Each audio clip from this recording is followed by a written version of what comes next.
हमारी एक बात सार्वजनिक रूप से सुनिए। गुरु प्राप्त होने के बाद में बदले नहीं जाते।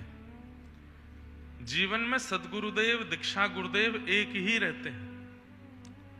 अब उन गुरुदेव आपको एक मंत्र दें, एक नाम दें, एक शब्द दें, पूरे नियम बतावें या बिल्कुल कुछ ना बतावें, ये सब उनकी इच्छा पर निर्भर करता है। आप उस परंपरा में आ गए हैं, जितना बताया गया उसको पालन कर लीजिए।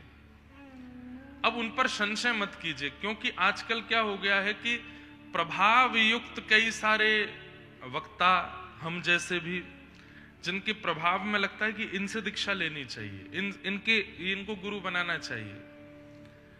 हमारे वाले जो गुरुजी हैं बहुत बचपन में दी थी, अब हमको याद भी नहीं है, अब क्या करें। ऐसा नहीं, आपके सदगुरु चाहे जैसे हैं, उन्होंने एक शब्द भी आपको दिया है तो उसको स्वीकार करके उन पर पूर्ण निष्ठा रख के चलिए आगे।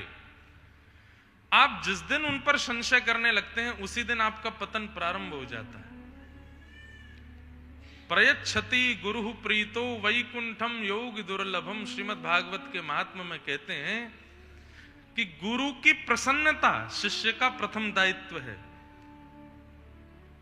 बाकी के सारे नियम करना, साधन करना, जप करना बाद का विषय।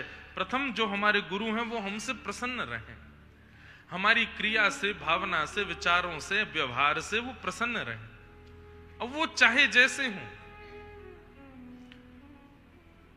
पूज्य गोरीलाल कुंज वाले महाराज जी एक बार कह रहे थे कि मेरे सदगुरुदेव दुनिया के सबसे श्रेष्ठ महापुरुष हैं। ये बुद्धि रखनी चाहिए।